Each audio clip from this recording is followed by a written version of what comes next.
Ole Anderson's list of 5 wrestlers he absolutely despises is out, and it's more intense than you'd expect. So, let's not waste any time and get started. 1. Ramaki Johnson. Their dislike was deeply personal, fueled by clashing personalities and, unfortunately, racial tension. Johnson didn't shy away from calling Anderson the biggest racist in the wrestling business. And according to interviews and accounts from that era, the animosity between the two was intense and real. While wrestling is often about characters and storylines, this feud blurred the line between performance and genuine resentment, making it a defining example of why Johnson landed on Anderson's list of wrestlers he allegedly hated. The tension reportedly started backstage and spilled into their in-ring interactions. Rocky Johnson, a highly respected athlete and one of the top black wrestlers of his time, often found himself at odds with Anderson's reportedly abrasive and prejudiced behavior. Johnson claimed that Anderson frequently used racial slurs toward him, creating a hostile and uncomfortable environment. For a man like Johnson, who had worked tirelessly to break barriers in wrestling, this behavior was not only offensive, but deeply frustrating. It created an ongoing sense of mistrust and tension whenever they were scheduled to work together. In the ring, the personal dislike added a unique intensity to their matches. While both men were consummate professionals who delivered for the fans, the friction between them made their encounters charged with a level of animosity that went beyond the usual heel versus face dynamic. Johnson's athleticism and charisma contrasted sharply with Anderson's tough, no-nonsense style, and the clashes between them were as much about proving personal dominance as they were about storytelling. Audiences may have seen a heated wrestling feud, but behind the scenes, the matches were fueled by real-life grudges and unresolved conflicts. Backstage stories suggest that the animosity impacted not only their own relationship, but also how others interacted with them.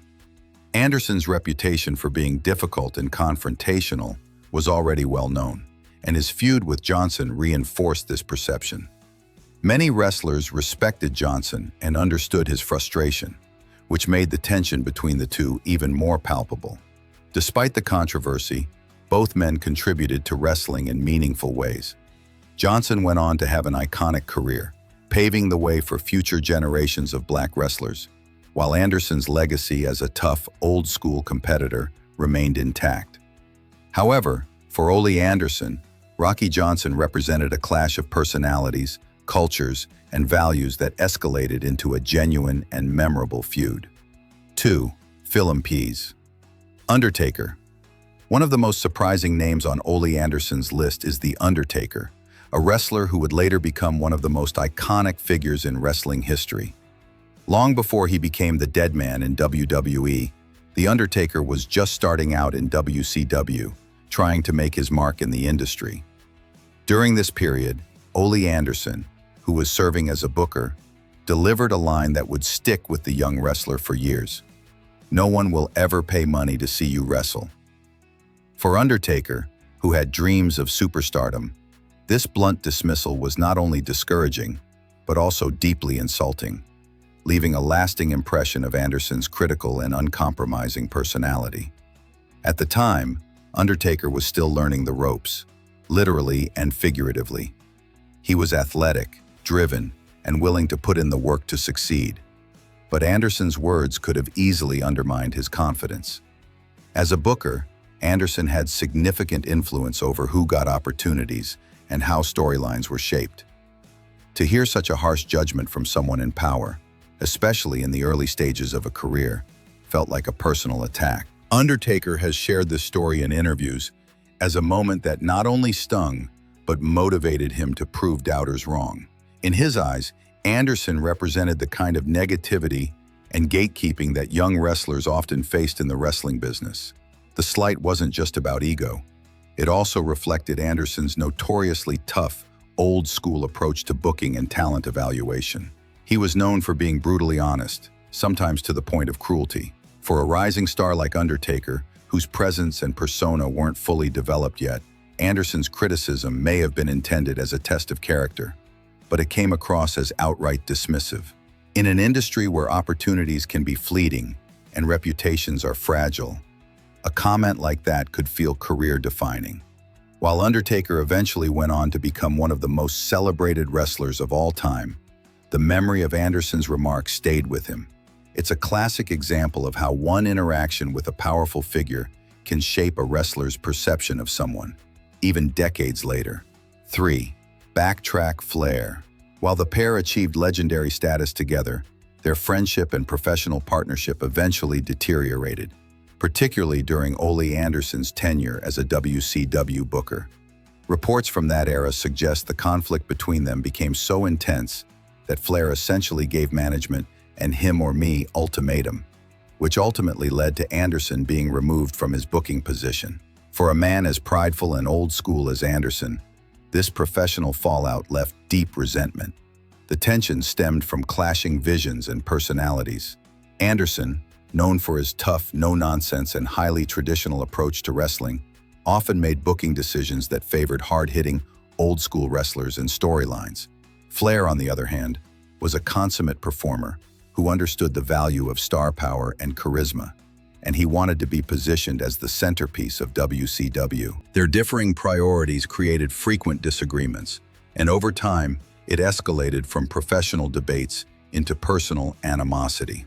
The situation reached a breaking point when Flair leveraged his influence to force WCW management to choose between him and Anderson.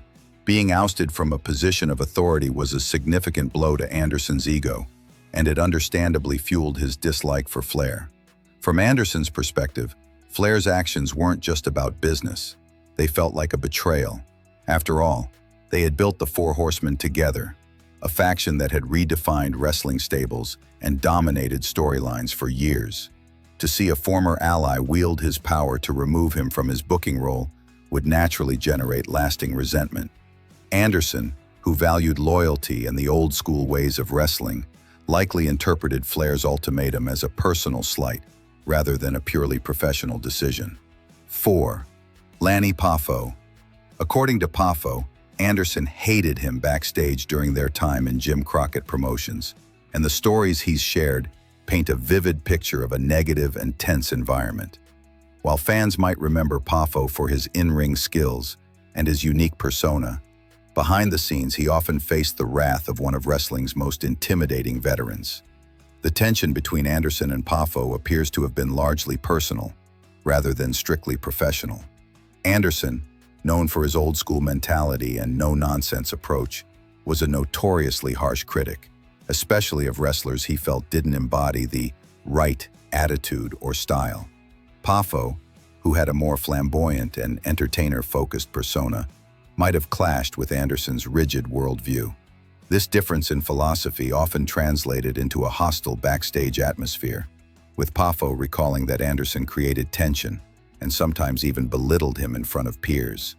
For a young wrestler trying to find his footing, this kind of environment could be demoralizing. In the ring, the animosity also had practical effects. Anderson's reputation for strictness and dominance meant that his influence could determine who got prime match spots, storylines, and recognition. Poffo often felt that his opportunities were limited or overshadowed by Anderson's decisions, whether intentionally or as a byproduct of the tension. The constant pressure to perform while navigating personal dislike made working in Jim Crockett Promotions especially challenging. Despite this friction, Poffo maintained his professionalism and continued to deliver solid performances for the fans. Yet, the stories he's shared suggest that the experience left a lasting impression. Anderson's intense demeanor, combined with his tendency to assert dominance in the locker room, ensured that even minor disagreements could become major points of conflict. For wrestlers like Poffo, who valued both respect and creative freedom, dealing with Anderson's strong personality required a lot of patience. 5. Matt Borne. Borne has openly discussed not having much respect for Anderson, describing him as a bully backstage. For many young or aspiring wrestlers, Anderson's reputation as a tough, old-school enforcer meant that crossing paths with him could be intimidating, and Borne's experiences illustrate just how harsh that environment could be. Borne recalled incidents where Anderson's behavior went beyond typical locker room intimidation. One story that has been shared multiple times involved Anderson stretching a wrestler who was already injured during a tryout. In wrestling terminology, stretching is when a more experienced wrestler deliberately applies painful holds to test or punish a less experienced opponent. While this was sometimes used as a rite of passage or to teach respect for the craft, in Borne's case, it crossed the line into what he considered bullying. Facing someone like Anderson, who had a reputation for being ruthless and unyielding, could be both physically painful and emotionally discouraging for an up-and-coming wrestler trying to make a name for himself. The tension between Borne and Anderson wasn't limited to a single incident. It was part of a broader pattern of intimidation and dominance. Anderson's old-school approach to wrestling often involved asserting control over the locker room, using fear and physical toughness as tools to establish authority. For Borne, this created a hostile working environment, one where he felt disrespected and undervalued despite his talent. While some wrestlers thrived under Anderson's demanding mentorship, others, like Borne, saw it as unnecessarily harsh and antagonistic. In the ring, Anderson's influence could also affect opportunities, match placements, and overall treatment within the promotion. A young wrestler like Borne had to navigate not only the challenges of performing, but also the politics of dealing with a veteran who could be as intimidating off-screen as he was on it. These experiences left Borne with lasting frustration, shaping his perception of Anderson as a figure who used his authority in ways that were more bullying than supportive. That's it for today's video. Make sure to like and subscribe so you stay updated with all our latest content.